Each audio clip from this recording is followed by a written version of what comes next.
teman-teman mahasiswa yang sudah hadir. Ini dari mana aja nih? BEM ya? Ada dari BEM? Oh, bahasa Inggris semua lagi. Oh, waduh. Ya, ini program rutin kami di PLI setiap hari Selasa, insya Allah. Jadi ada 3 jenis, bisa dilihat di sana ya. Ada passport dan visa application, living and studying abroad, dan international scholarship. Jadi yang sedang dinikmatin ya, selain kopinya, Bu Mira ini berbicara tentang international scholarship. Saya mungkin bisa jadi saksi hidup bagaimana proses mencari beasiswa ke luar negeri, hidup di sana itu seperti apa, kopi di sana rasanya seperti apa, saya bisa cerita, tapi tidak sekarang. Ada sesinya nanti ya. Nah, ini nggak bisa honor loh ya, ini nggak ada kaitannya dengan honor. Ini kaitannya dengan timing, supaya banyak peserta datang nanti ya. Yang jelas saya mengucapkan terima kasih sekali sudah dapat hadir di sini bersama kami di UPT PLI. UPT PLI punya komitmen untuk membangun mindset internasional. Jadi kalau sudah berbicara internasional itu kita sedang berbicara bagaimana kita bisa mengakses kampus-kampus besar yang ada di luar negeri sana. Kita tidak berbicara benua Australia atau Eropa, kita sedang berbicara kampus-kampus terbaik di dunia. Dan di sini adalah tempat di mana adik-adik dapat exposure informasi, dapat tempahan informasi berkaitan dengan beasiswa luar negeri, kemudian sekolah di sana seperti itu dan sebagainya. Jadi sering-sering hadir, insya Allah para pematerinya juga luar biasa ya. Terima kasih, ini salah satu pemateri yang luar biasa nih, lihat tuh. Saking kreatifnya, lihat, yang di sana ada apa itu? Itu bukan peruntukannya, tapi karena kreativitas itu bisa dijadikan flip chart ya. Thank you Bu Mira sudah ditodong, thank you very much ya. Ya, terima kasih, tepuk tangan lu dong buat ketua kita. Ya, sebelum kita lanjut, saya ingin bertanya nih. Teman-teman tahu nggak kepanjangan dari PLI? Pusat Layanan Internasional Untirta. Luar biasa, emang udah loyal. Oke, ya terima kasih. Mungkin Hadi tadi sudah jadi Thomas Nugraha. Oh ya, saya ingin bertanya, siapa yang baru kali ini mengetahui PLI itu apa? Oh, jujur gak? Oh ya, baru tahu Mbak Gesti ya. Ya. Jadi PLI itu adalah Pusat Layanan Internasional, atau kita adalah jembatan untuk internasionalisasi dari Untirta, yaitu PLI. Dan tadi mungkin dari motivasi teman-teman juga udah banyak yang menjawab, keren-keren hasilnya. Jadi intinya, kenapa sih kita kuliah di luar negeri? Dan mungkin salah satu best practice-nya yaitu dari Pak Udi. Dan tentunya yang paling besar adalah jaringan. Ketika kita kuliah di luar negeri, tentunya jaringan kita akan makin besar. Dan yang kedua adalah apa yang Pak Udi rasakan setelah kuliah di luar negeri, Pak Udi?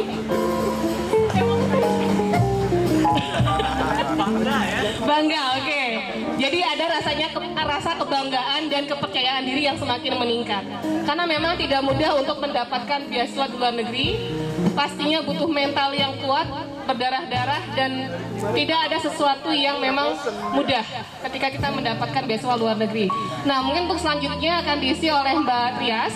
Ada beberapa beasiswa luar negeri yang teman-teman bisa ambil, dan tergantung daripada teman-teman ingin ke negara mana, itu banyak sekali. Ada yang ke UK, ada yang ke Amerika, mungkin juga ada yang ke Asia, atau mungkin mau ketemu sama Opa, juga ada ke Korea. Silakan Mbak Trias.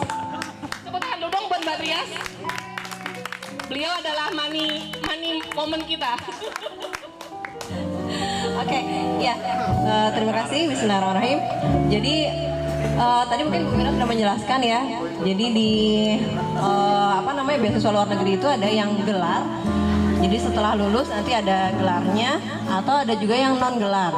Jadi setelah lulus nggak ada gelar apa-apa, tapi insya Allah dapat ilmu yang banyak gitu ya. Yang pertama beasiswa LPDP. LPDP apakah itu? Ada yang tahu? Ada yang tahu nggak? Ya silakan. Apa itu LPDP? Ya silakan. Ya, kalau kepanjangannya sih saya lupa, tapi kalau LPDP itu Bismillahirrahmanirrahim. Jadi kalau untuk kepanjangan LPDP itu saya lupa namanya. Tapi kalau LPDP itu sendiri adalah beasiswa yang disediakan oleh Kementerian Keuangan kepada mahasiswa atau siswa SMA yang ingin melanjutkan jenjang pendidikannya di luar negeri.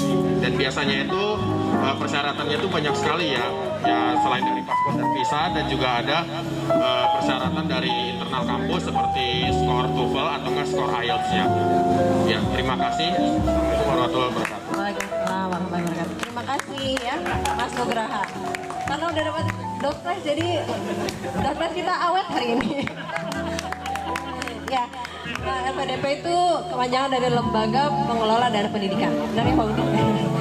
Nah, di LPDP ini dia menyediakan beasiswa untuk jenjang magister dan juga doktoral. Nanti persyaratannya bisa dilihat di LPDP sesuai yang ada di situ ya, sudah disiapkan oleh Sismira. Kemudian yang kedua beasiswa Australia Awards. Kalau dulu namanya AAS ya, bener ya? Itu dari pemerintah Australianya. Jadi kalau yang pertama dari LPDP itu dari pemerintah Indonesia, Kementerian Keuangan. Jadi Kementerian Keuangan mengelola dana kemudian disalurkan dalam bentuk dana pendidikan kepada mahasiswa atau orang-orang yang berminat untuk melanjutkan pendidikan ke luar negeri atau di dalam negeri juga bisa. Kemudian yang ketiga beasiswa Eiffel dari Perancis.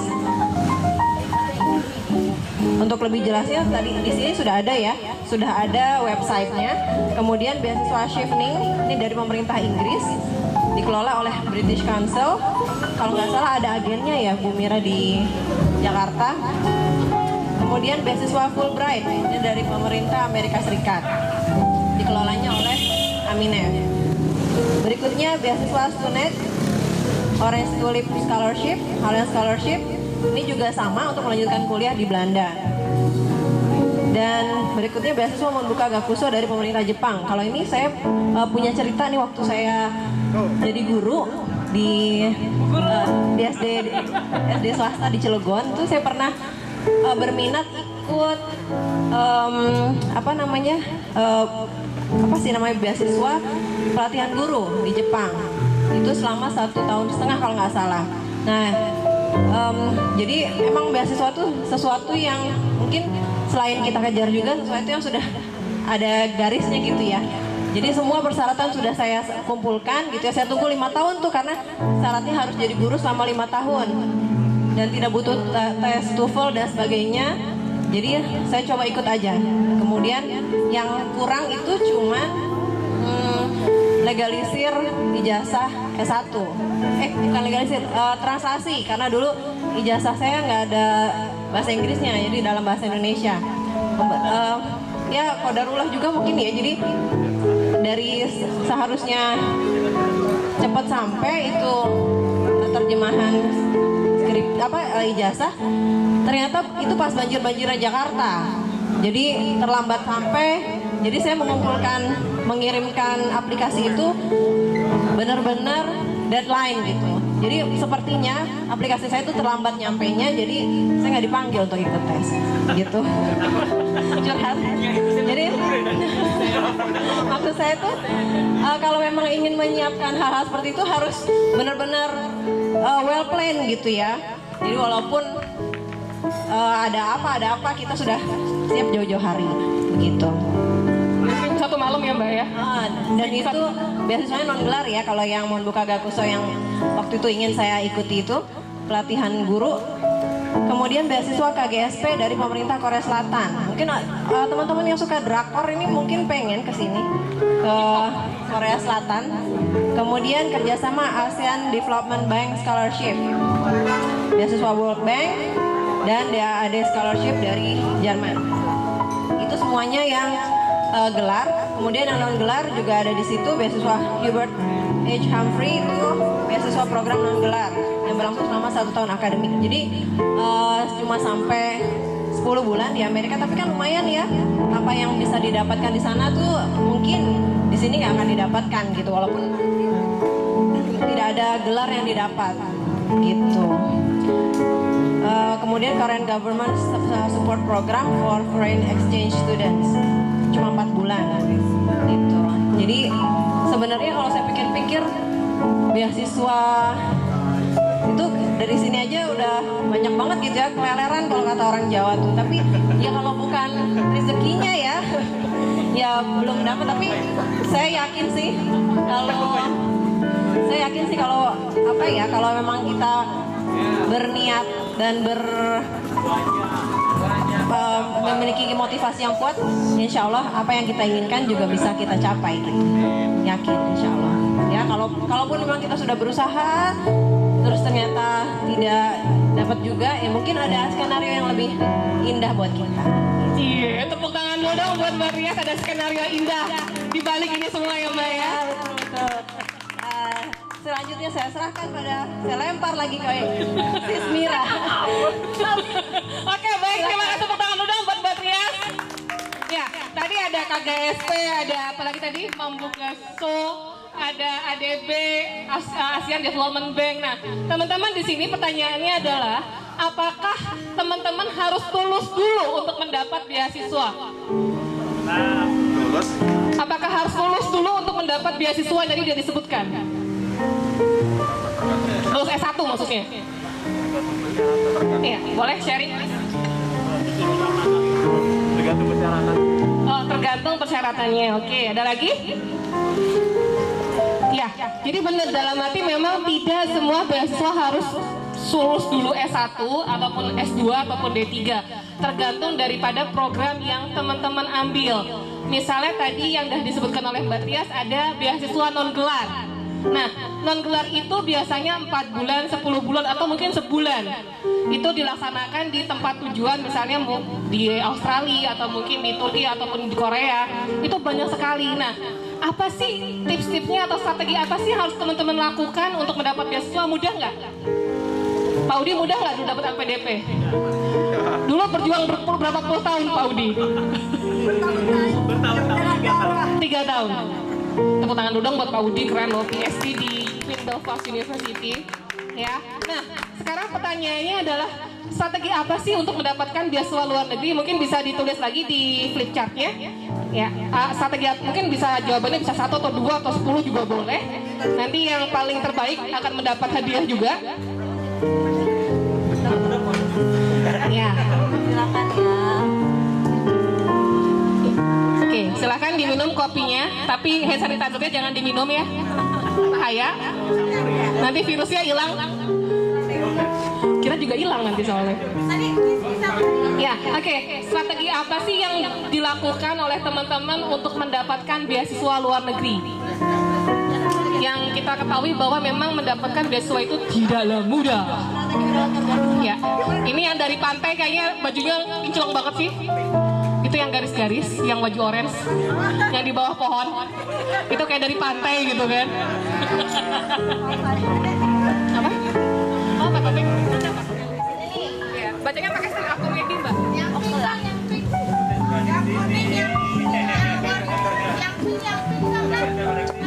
Strategi untuk mendapatkan beasiswa di luar angkasa. Salah, luar negeri. Yang pertama nomor hiji, nyata memiliki nilai TOEFL yang memenuhi persyaratan Cina teh.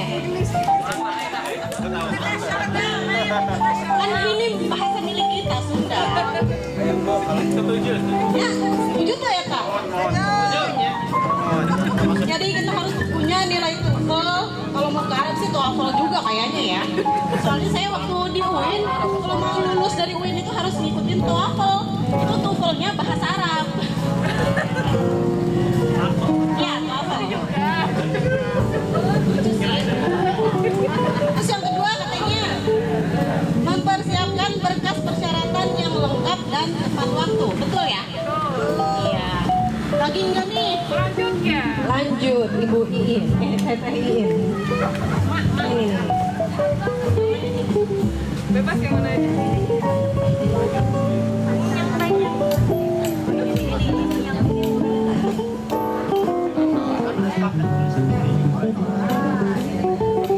Ini ada yang bagus nih.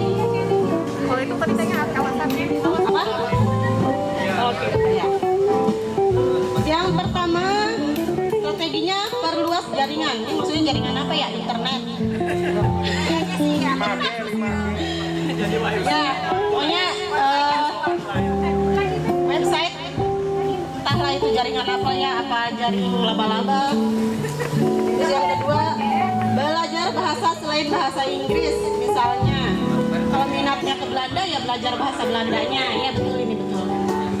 Jadi harus bisa Belanda ya, jangan sampai kita ke Arab terus belajarnya bahasa Belanda, kan gak nyambung. Atau bahasa Sunda gitu ya. Iya, ntar di sana mau beli sesuatu pakai bahasa Sunda kan bingung juga. Terus apa ini doa? Oh, doa usaha. Oke. Terus yang terakhir, rajin cari informasi beasiswa. Nah ini yang sangat penting. Soalnya kalau untuk nyari beasiswa itu sekarang udah banyak di web-webnya itu ya. Aida.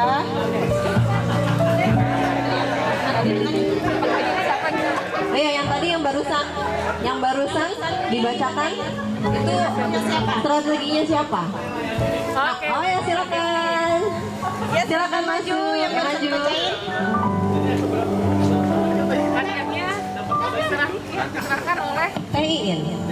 Silahkan Mbak Iin. Yang membacakan dan yang menyerahkan. Mungkin sekedapnya. Diserahkan.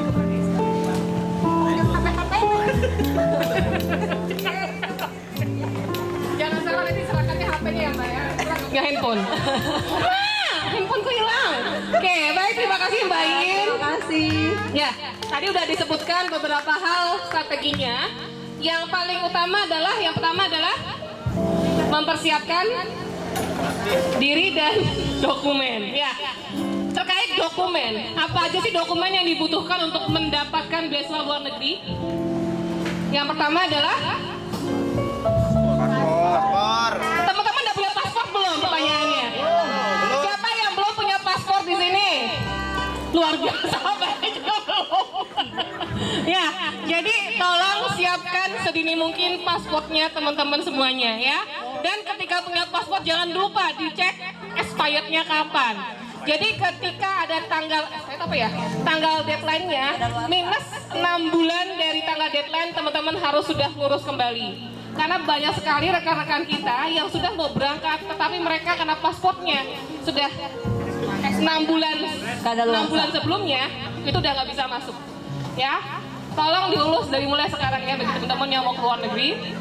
Lalu yang kedua apa? Data diri. Ya? Data diri, oke. Kalau kita sebut dengan kurikulum, ya KTP. Kalau dalam negeri KTP, tapi kalau luar negeri paspor. Lalu apa lagi? Kurikulum vitae. Ya, jangan lupa kayak ada namanya esai, yang itu esai harus teman-teman buat. Ada esai apa lagi?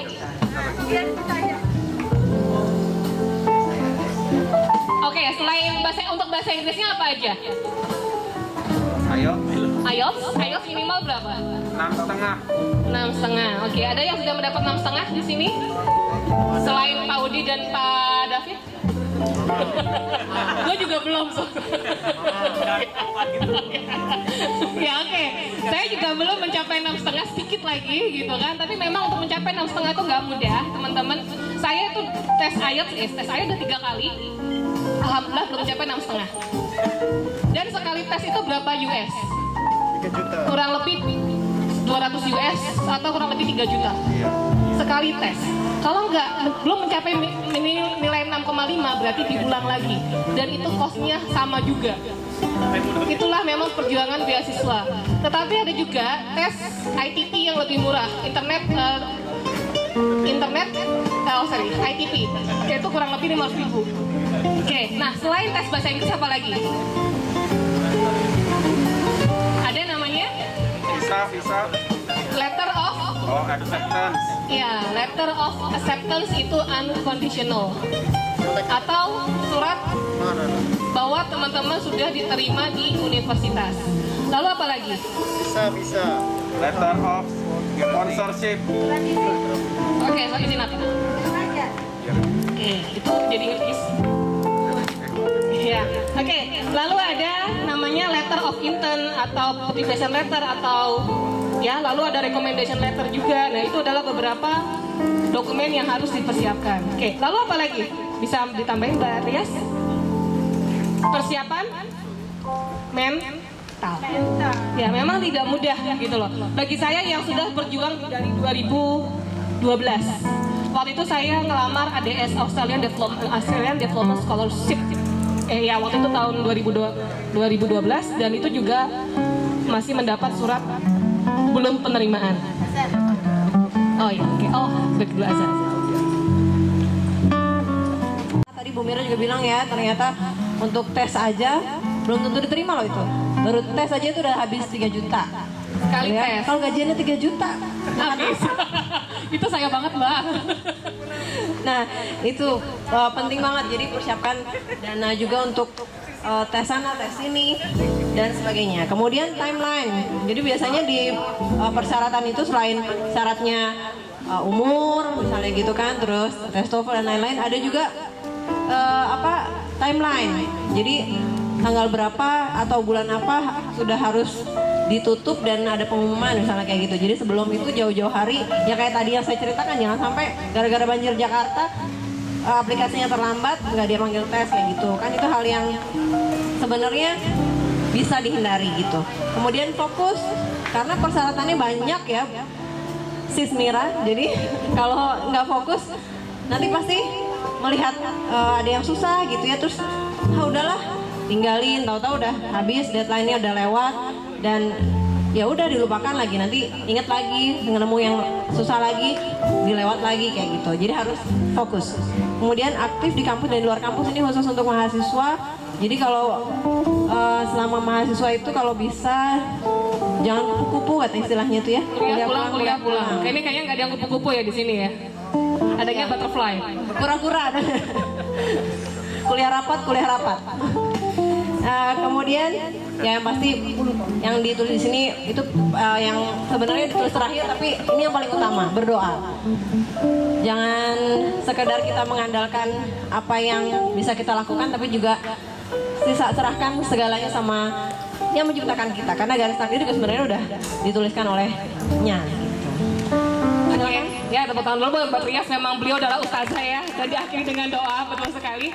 Ya, satu hal tadi paling penting adalah ya doa juga sangat penting, dan yang kedua yaitu fokus.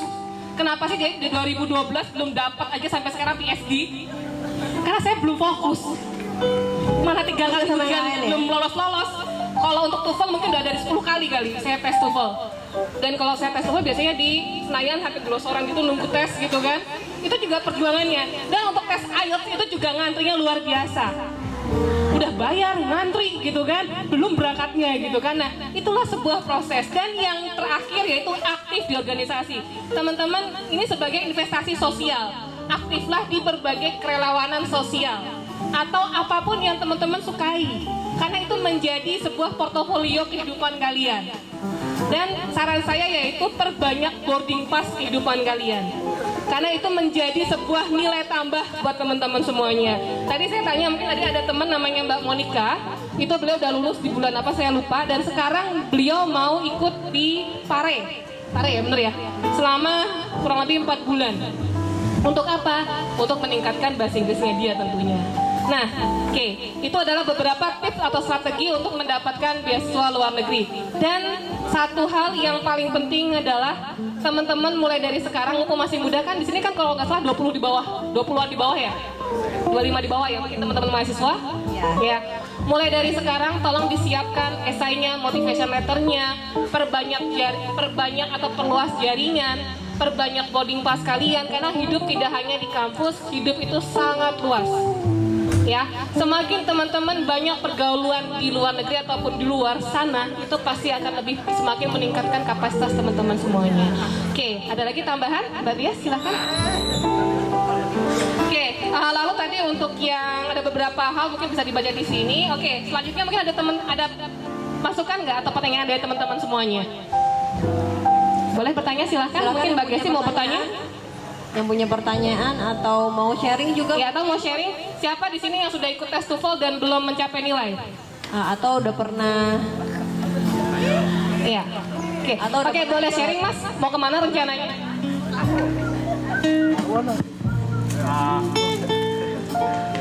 rencananya sih kalau aku pengen coba ikut LPDP pengen ke Jepang gitu ikut. Cuman untuk universitasnya aku belum nentuin di mana, soalnya aku mikirin dulu untuk kuliah yang sekarang, fokus dulu di kompetensi yang aku pengen milikin sekarang supaya bisa nantinya bisa bikin esai yang bagus dan kemampuan saya juga bisa setara dengan teman-teman yang nanti bisa itu. Mungkin itu sih. Tadi namanya Mas siapa? Rizky, maaf. Ya, teman-teman, mari kita doakan Mas Rizky untuk mendapatkan mimpinya untuk dapat beasiswa master ke Jepang. Amin. Ya Robbal Alamin. Sebelum dapat beasiswa master, dapat MOOC dulu ya. Untuk dibawa ke ini ya, ke bandara ya. Iya. Di kosan juga boleh. Ada lagi yang mau sharing? Di sini mungkin. Iya, silakan Mas Nugraha. Assalamualaikum warahmatullahi wabarakatuh. Bismillahirrahmanirrahim. Mungkin kalau di sini saya nggak nanya sih, cuma mau sharing aja. Kebetulan yang mengalami ini sih bukan saya gitu. Jadi saya mengajar anak SMA.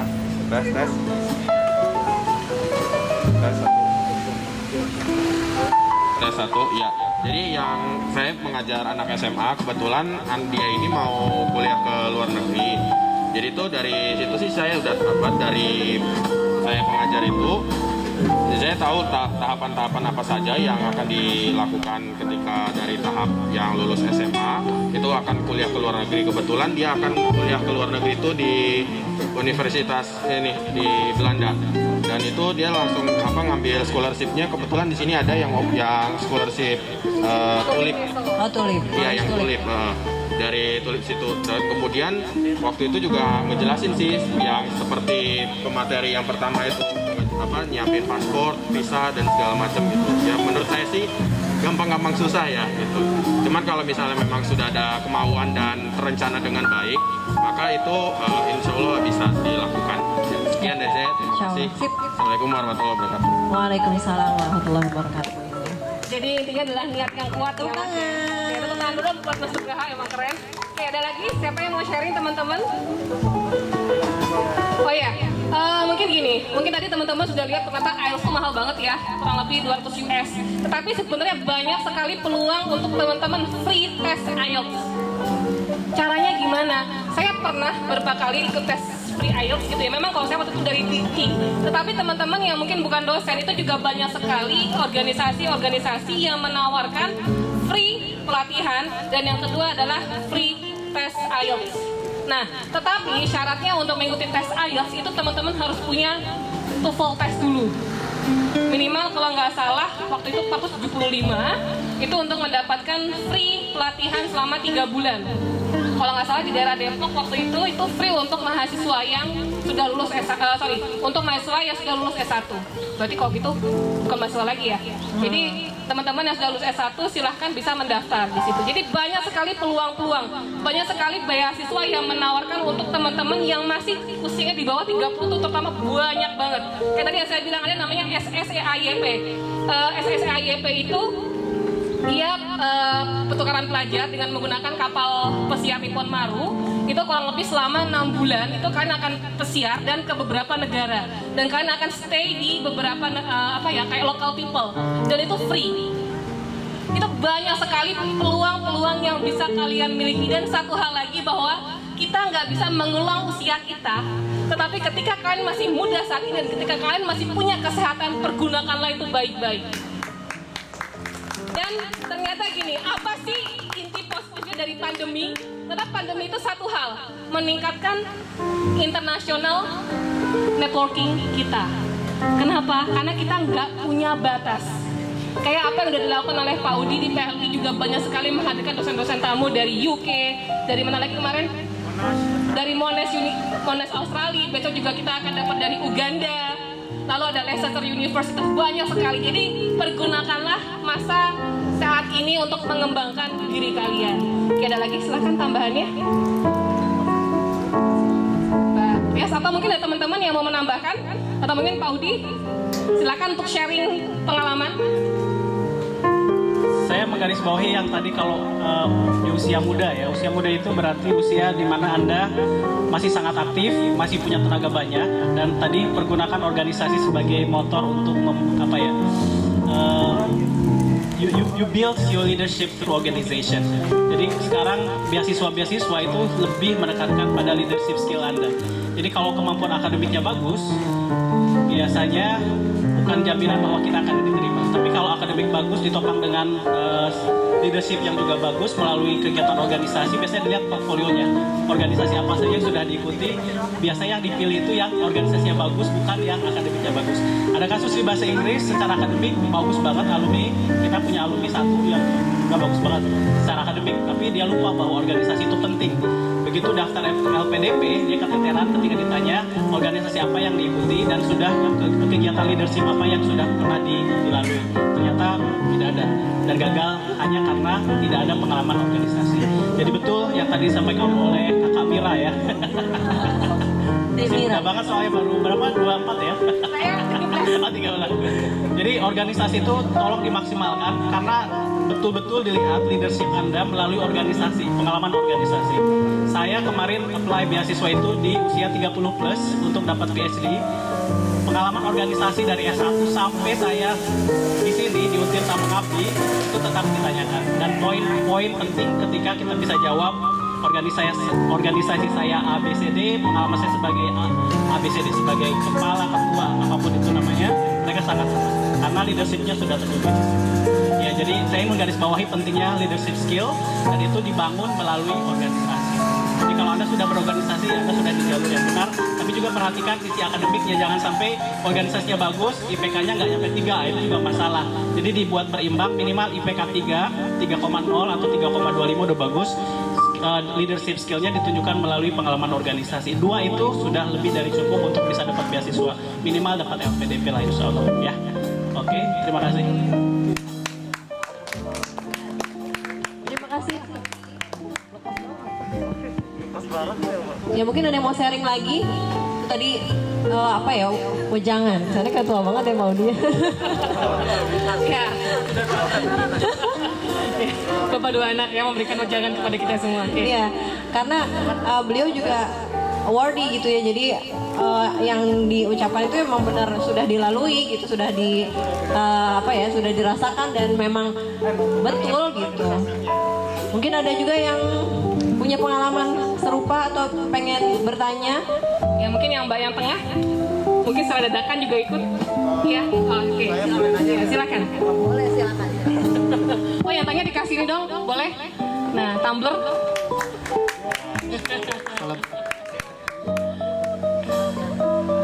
Assalamualaikum. Ya, jadi simpel sih pertanyaannya. Jadi gimana rasanya untuk pergaulan kuliah di luar negeri gitu?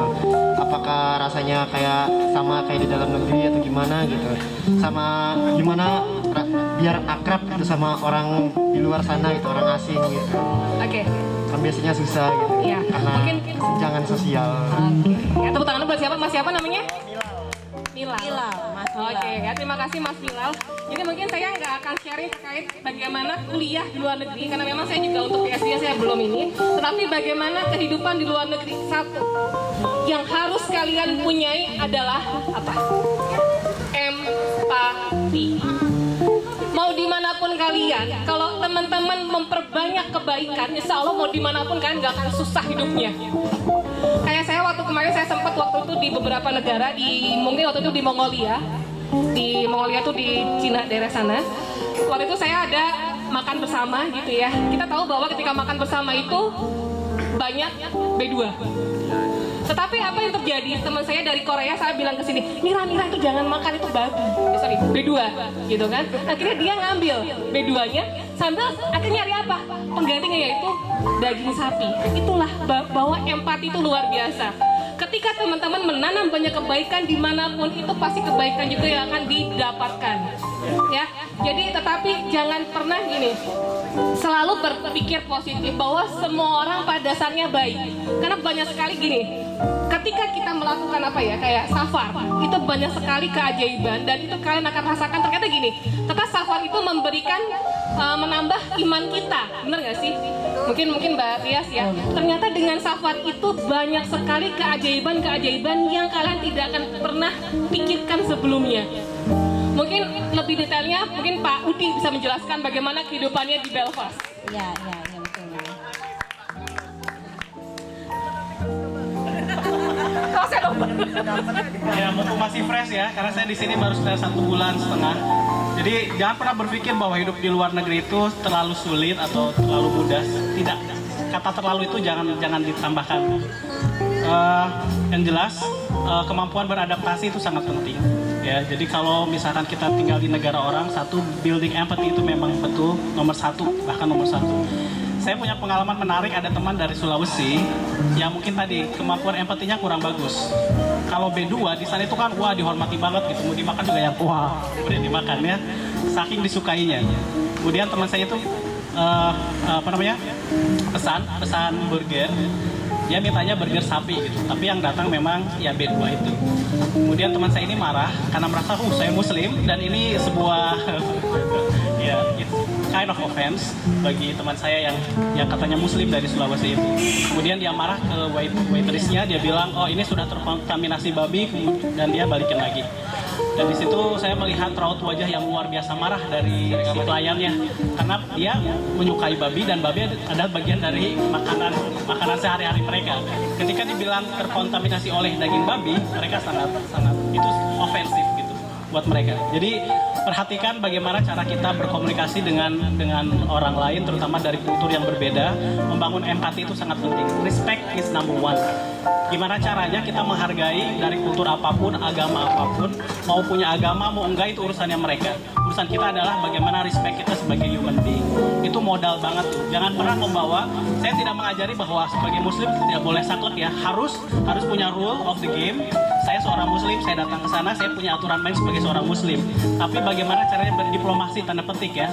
Berdiplomasi melalui tadi dalam komunikasi sehari-hari, diplomasi penggunaan bahasa itu penting sekali. Jangan pernah ofensif, termasuk tadi menggunakan kata kontaminasi itu luar biasa gitu. Kalau saya ditanya kenapa kamu tidak minum wine, kenapa kamu tidak makan babi, saya bilang saya punya masalah kesehatan. Jadi kalau sudah ngomongin masalah kesehatan, mereka tahu bahwa saya tidak boleh karena akan ada efek samping terhadap tubuh saya. Jangan pernah mengkait-kaitkan dengan agama, karena buat mereka agama itu bukan tidak penting ya. Agama itu sesuatu yang harus dipisahkan dulu gitu. Dalam komunikasi lintas budaya, agama harus disimpan dulu, karena tidak jalan kalau semua basisnya agama. Ya, jadi itu sangat penting.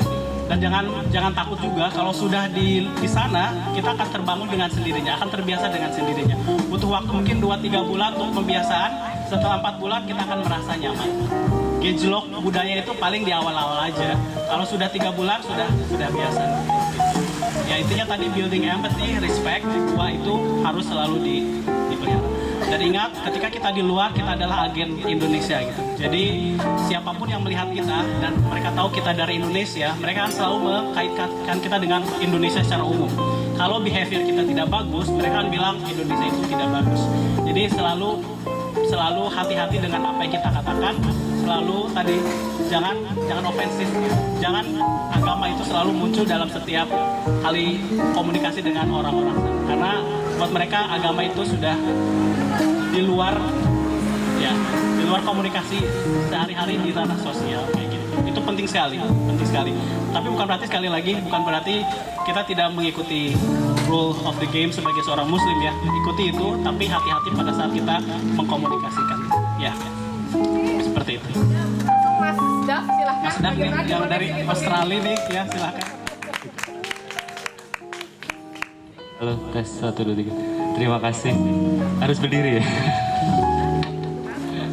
Baik. Gantungnya. Aku banget dong buat Padang. Ya, terima kasih teman-teman. Jadi setuju sekali dengan yang dikatakan oleh Pak Udi. Ariel yang mirip saya. Iya, jadi betul sekali teman-teman semua yang dikatakan oleh Pak Udi. Memang kita sebagai muslim ketika kita tinggal di luar negeri. Halo?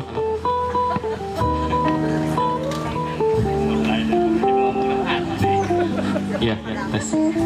Ya, sebagai seorang muslim itu untuk tinggal di luar negeri itu tantangannya luar biasa sekali. Ya, pada waktu itu ketika saya di Monash, untuk sholat pun ya selalu saya jamak gitu. Ya, itu selalu saya jamak karena apa ya? Untuk mencari masjid di sana tidak ada masjid gitu. Dan perjuangan saya untuk sholat Jumat itu mungkin bisa saya bilang sekitar 2 jam kali ya, dari apartemen setempat saya tinggal itu harus ganti 3 tram ya untuk bisa sholat Jumat. Itu pun sholat Jumatnya bukan di masjid, tapi sholat Jumatnya di aula apa namanya, di KBRI gitu, ada aula tempat apa namanya meeting gitu, kemudian disetting menjadi masjid. Mimbarnya pun bukan mimbar seperti masjid yang di kita gitu, mimbarnya ya meja itu gitu. Jadi saya setuju sekali dengan Pak Udi bahwa ya mungkin pertama sulit sekali kita sebagai seorang muslim, pertama untuk makan juga ya harus hati-hati, harus memilih-milih juga gitu. Lebih aman sih kalau kita makannya itu yang kayak ikan kayak gitu. Jadi kalau untuk daging, pastikan untuk daging ayam segala macam itu ada sertifikasi halalnya. Memang sih kalau kita bandingkan harganya, yang ada sertifikasi halalnya itu lebih mahal. Mungkin yang tidak ada sertifikasi halalnya itu ayam yang sudah matang itu di Australia itu ya sekitar $8, itu sudah matang tinggal makan gitu ya, 7 sampai $8 lah. Tapi kalau yang ada sertifikasi halal itu bisa $10. Tapi pada waktu itu karena ya uangnya mepet ya, bismillahirrahmanirrahim ya, level halal ya. Ya, karena memang beda ya dengan di kita di sana untuk satu hari nasi padang ya, di sana kan ada juga nasi padang juga. Mungkin kalau di Indonesia bisa 10 kali makan, gitu. Kalau di sana cuma 1 kali makan gitu. Makanya apa teman-teman, ya bagaimana kita bisa survive dengan uang yang kita punya gitu. Kemudian ya respect gitu, karena memang di luar apa namanya pergaulan bebas sekali gitu. Minggu-minggu pertama ya kita kaget gitu ya, mau dilihat takut dosa gitu, nggak dilihat mubadir juga gitu. Akhirnya ya yang penting tidak berkedip ya, bablas ya. Oh sesat ini. Enggak, bercanda. Jadi artinya dengan perilaku, bukan perilaku ya, kebiasaan mereka tentang budaya mereka ya kita harus respect. Kita di negara orang ya kita harus mengikuti budaya mereka gitu. Ya mungkin itu Bu Mira bisa saya share. Jadi apa budaya itu penting, jadi mempelajari budaya negara tujuan itu juga sangat penting selain kemampuan apa bahasa. Ya, oke, terima kasih. Assalamualaikum warahmatullahi wabarakatuh. Ya, silahkan Mbak Dina juga pengalamannya di Amerika ya. Silahkan. Ya, apa sih yang harus dilakukan ketika Mbak Dina di luar negeri? Nggak bisa tahu Pak. Tes gitu ya, oke. Izin berbagi pengalaman ya. Kalau menurut pengalaman saya, waktu itu saya masih ingat diberikan ujangan lah ya pada saat mau pergi itu. Tempatkan, baik Anda ke sana mau studi ataupun tinggal, pesannya itu tempatkan diri Anda sebagai seorang pembelajar. Artinya pada saat kita mau pergi ke suatu tempat, pelajari dulu tempat itu, budayanya, orangnya, etikanya, cara apa sih, sopan santunnya. Dan itu betul sekali, misalkan contoh hal-hal kecil aja yang kita tidak pernah menganggap gitu ya, seperti kita makan seperti ini. Kalau di kita kan pergi, udah makan, pergi aja. Ternyata itu kalau orang di luar itu sangat, hal itu dilihat sekali. Wih, kelihatan banget katanya orang Asia selalu seperti itu. Membersihkan meja setelah kita makan, misalkan ya, hal-hal kecil. Membuka pintu misalkan ya. Kalau di kita kan kayak kita ke Alfa atau di kantor-kantor buka-buka aja gitu ya. Ternyata setelah dipelajari, kalau di sana tuh ada juga rules-nya. Jadi pada saat kita, kalau kita terpilih belum memegang pintu, ada orang jalan, kita harus memberikan jalan dulu sama orang itu. Kalau kita buka tutup aja gitu, kadang nggak pernah melihat orang di belakang. Kalau nggak lihat yang di belakang ada orang, bukain. Silahkan, dia akan, dan jangan lupa kalau kita dilakukan hal apa, diperlakukan seperti itu, jangan lupa untuk bilang thank you. Nah, karena itu seperti itu tipe sopan santunnya. Selain itu apalagi yang misalkan hal-hal kecil. Kalau tersenyum justru di sana tuh jarang ya. Kita lempeng-lempeng aja, tapi ya misalkan seperti itu sopan santunnya tuh bilang thank you. Oh ya, good morning, misalkannya kita makan bareng di kafe dekat. Good morning, misalkan seperti itu. Ya intinya sih mempersiapkan dirinya dengan menempatkan diri menjadi seorang pelajar. Gitu aja. Dalam arti kata. Oke, boleh. Ini tentang senyum ya, yang katanya ibadah gitu. Jadi orang Asia, terutama orang Indonesia nih, termasuk saya paling senang memang senyum karena kan ibadah. Ternyata kalau di konteks UK secara umum, orang senyum itu ada dua makna. Satu, dia memang agak aneh, nyeleneh. Ya, yang kedua itu tadi kata ofensif itu termasuk melalui senyum. Jadi kalau Anda ketemu orang yang tidak Anda kenal, kemudian tiba-tiba ada senyum, buat mereka itu menakutkan. Apalagi dari ras yang berbeda. Ya, jadi hati-hati dengan senyum, walaupun senyum itu ibadah, kita lihat dulu situasinya. Kalau dengan teman dekat mau ngakak juga nggak masalah, tapi kalau di perjalanan jangan tersenyum, saran saya, karena mereka akan melihatnya berbeda. Kecuali mereka sudah familiar dengan kita, senyum, ketawa nggak masalah gitu. Karena buat mereka, ternyata kalau saya tanya kenapa jarang sekali senyum, dia bilang orang yang senyum, ketawa-ketawa itu orang bodoh. Jadi konteks Irish, orang-orang Inggris itu kan mereka kalau Anda lihat ya, orang-orang Inggris itu paling susah senyum. Anda mau ketemu di bandara, mau ketemu di London misalkan, itu paling susah melihat orang senyum. Mereka itu pasang yang aura tegas. Karena buat mereka smart itu artinya tidak tersenyum. Anda cukup menunjukkan wajah yang tegas, itu Anda smart. Dan itu wibawa untuk mereka. Ya, makanya jangan serengehan. Kalau di sana saya serengehan orangnya, tapi kalau di sana saya sadar diri. Jadi senyum itu saya atur seminggu sekali.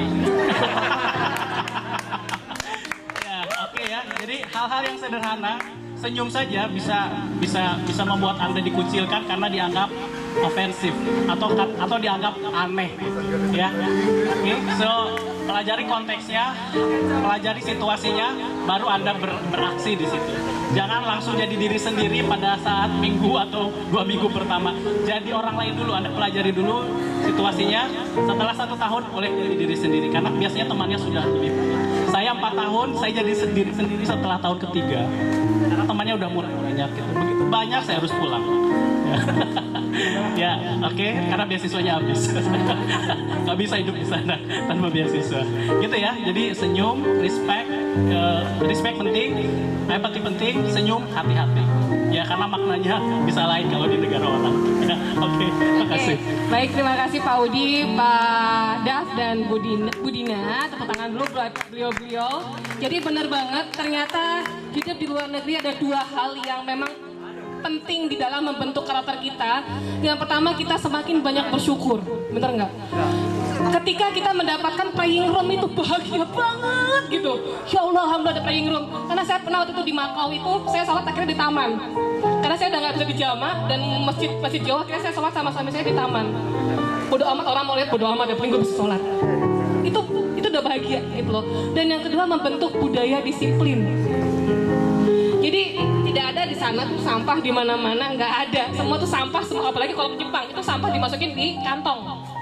Jadi tolong teman-teman dari mulai sekarang, kalau memang kalian punya mimpi ke luar negeri, 1, buatlah paspor dari mulai sekarang. Dan yang kedua, cobalah cari student exchange atau apapun, silakan kalian traveling kemanapun.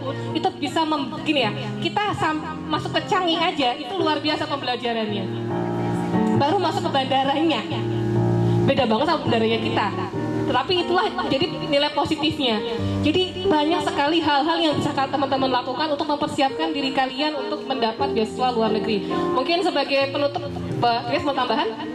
Cukup kalau Oke. Mungkin untuk sebagai penutup ada quote yang akan diberikan oleh Mbak Dina. Sebagai penutup. Yang akan diberikan tapi disiapkan oleh Bu Mira. Saya luar biasa ya sebenarnya. Oke, baik, saya berdiri. Ini seperti moto juga ya, buat memotivasi rekan-rekan atau adik-adik sekalian. Scholarship is to be creative not by compulsion, but by awakening a pure interest in knowledge. Kata Ralph Waldo Emerson. Kurang tahun berapa ini? Ya, terima kasih. Jadi bahwa ternyata beasiswa tidak dibentuk dengan tiba-tiba, ya. Tetapi dibentuk bagaimana kalian benar-benar suka dengan keilmuan, suka bagaimana mengupgrade keilmuan. Itulah beasiswa. So, semangat bagi teman-teman, semoga mendapatkan beasiswa yang diinginkan. Dan tentunya sebagai akhir kita akan memilih peserta yang terbaik hari ini akan mendapat kaos, masih ada ya? Ya, akan mendapatkan kaos yang diberikan oleh Bapak PLI kita. Limited edition. Ya, pemenangnya adalah Oke, silahkan Mas.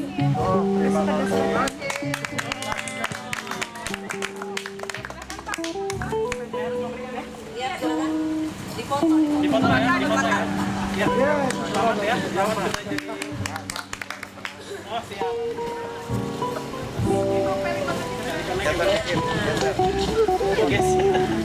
Geser katanya. Demi idol terbaik ya. 1,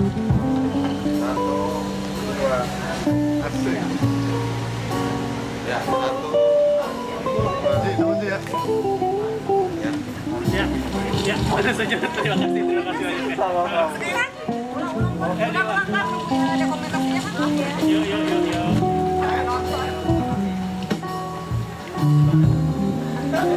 Oke. Oh ya, satu lagi pesan sponsor, jangan lupa kalau saya dipakai dan hashtag PLI Corner. Dan yang kedua, tag di IG-nya teman-teman, punya IG semua kan ya. Jangan lupa like untuk IG-nya IO Untirta. Dan jangan lupa di tag juga hari ini PLI Corner ya. Jadi semoga ini menjadi branding bagi kita semuanya. Oke, tepuk tangan dulu untuk teman-teman semuanya. Semoga apa yang dicita-citakan tercapai dan bismillah semua dimudahkan. Oke, kembali kepada Bapak host kita. Bapak. Oke. Kalau lupa nama Baik. Sekali lagi terima kasih kepada narasumber kita pada kesempatan sore hari ini, Miss Mira, Miss Trias, spot narasumber dari internal yang baru saja pulang dari luar negeri, dari Monas, dari Belfast dan juga dari Amerika. Sekali lagi Bapak Ibu yang kami hormati, terima kasih rekan-rekan mahasiswa untuk partisipasi aktifnya pada sore hari ini. Dan tidak lupa yang sudah memfasilitasi tempat pada sore hari ini, Cafe Anak Sultan.